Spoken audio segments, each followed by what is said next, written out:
But when people try to argue that she's not the face of our league, Yeah. or if our league would be where we're at without her, you're literally dumb as fuck. Finally, someone who gets it. Finally, someone in the WNBA who understands this thing called business. Hey, Sophie.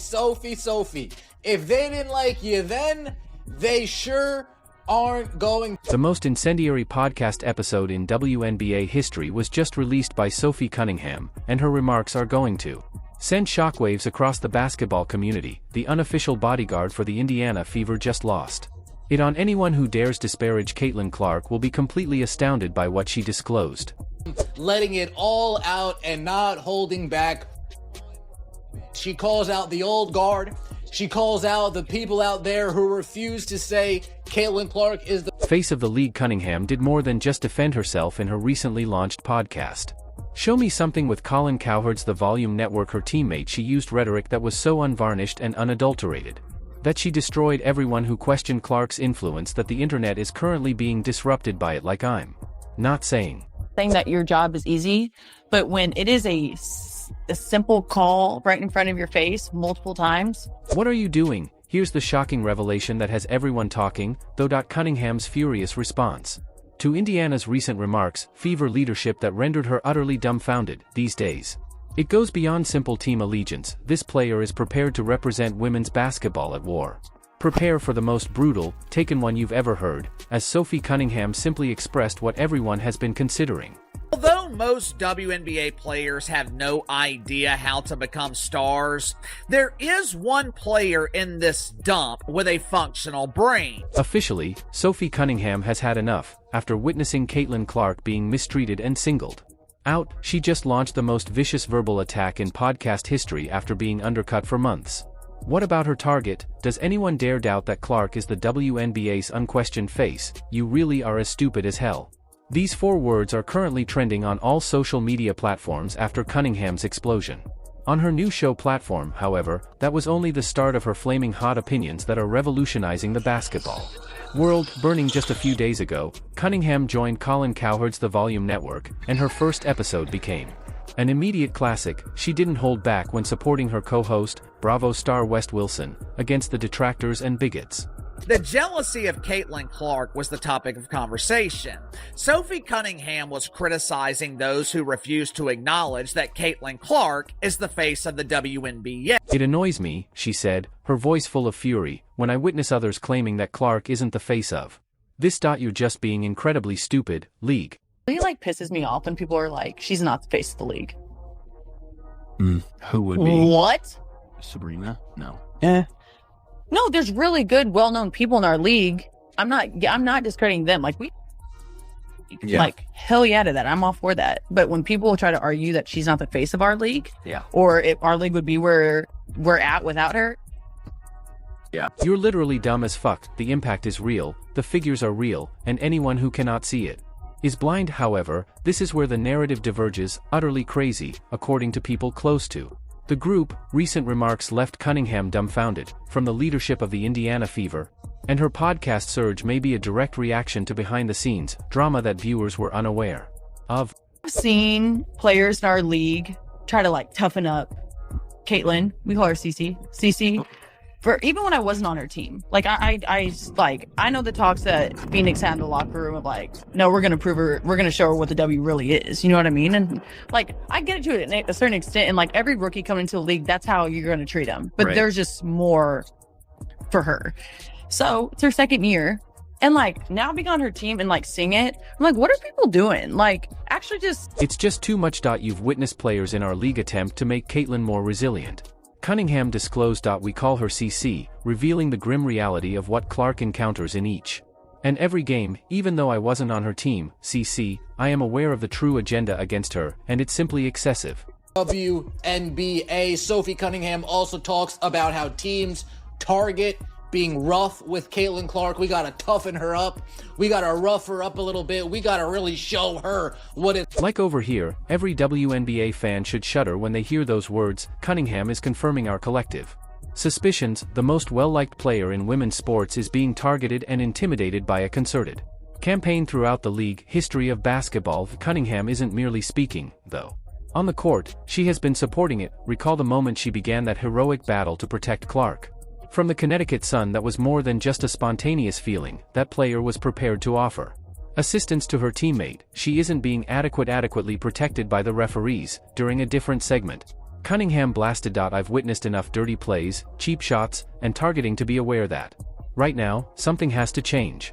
Sophie said some very unapologetic things. The kind of things that have made her beloved by Fever fans and continue to have her adversaries and detractors crash out. Cunningham's bombshell claims are overwhelmingly supported by the facts. When Clark was hurt and didn't. WNBA TV ratings fell by over 50% during games when she was unable to participate in the Indiana All-Star game. Viewership vanished and ticket prices plummeted. These facts demonstrate Clark's extraordinary abilities. They are not opinions, influence throughout the league. And Cunningham is utilizing her new position to ensure that everyone is aware of the truth about what's taking place.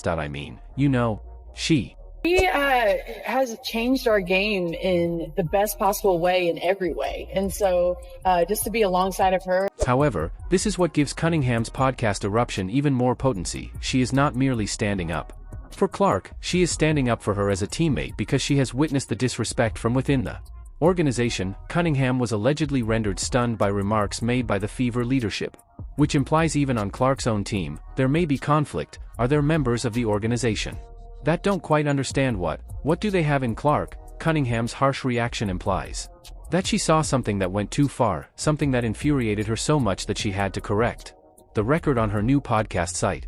On with the refs, and I'm like, I don't know, she said, clearly frustrated. It's just too much, the disdain, the targeting, and the attempts to undermine.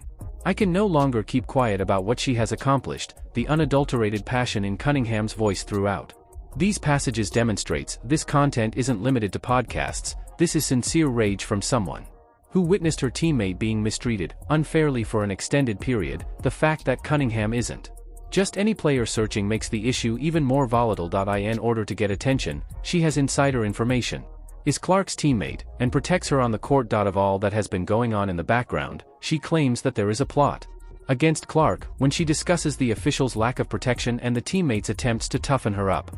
Conspiracy theories are not what they are. These are direct observations from a person who has been there for each and every instance. Get out here.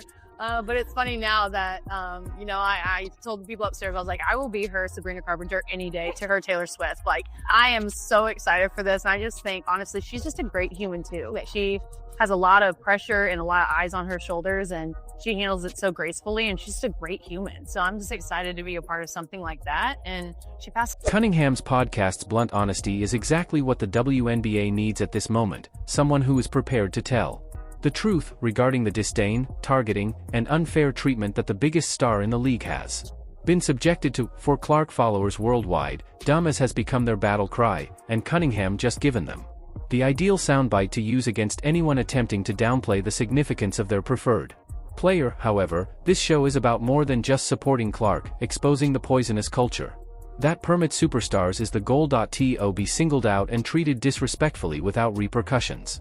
Cunningham is revealing problems the league would rather remain undetected.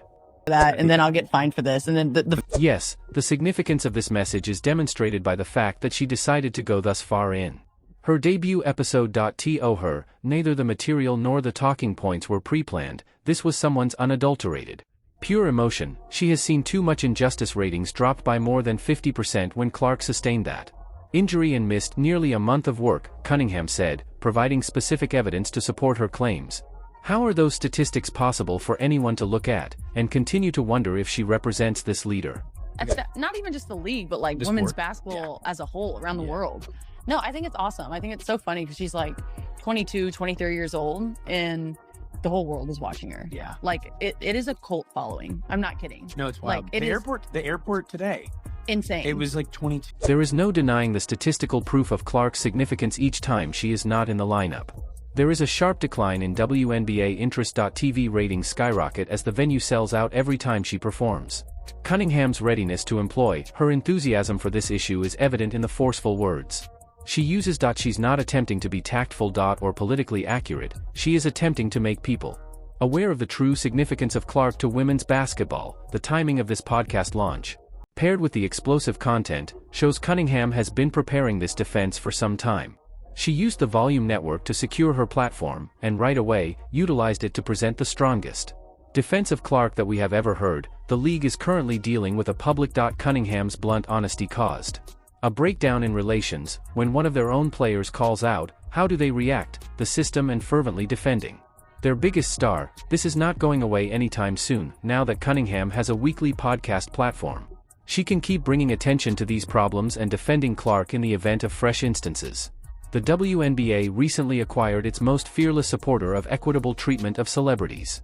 Sophie Cunningham initiated a revolution. In addition to standing up for her comrade, her podcast, Show Me Something, simply become essential listening material for anyone seeking the unvarnished reality of what's actually taking place in basketball for women. There's more, though. The consequences of Cunningham's nuclear podcast are already causing chaos in the WNBA ecology as a whole. According to reports, league executives are convening urgent talks to determine how to deal with this PR disaster, and players from all 12 teams are picking sides in what's turning into the largest internal conflict in the history of women's basketball. Sources from the league office show that Cunningham's heated remarks caught WNBA Commissioner Kathy Engelbert off guard, and is currently frantically trying to limit the harm. The issue is that Cunningham didn't just express anger as a teammate, she revealed structural problems that cannot be ignored. This is far more than merely in her most startling admission to date. Cunningham went on to protect Caitlin. I've spent a lot of time in this league. Sufficient to observe how they handle their stars,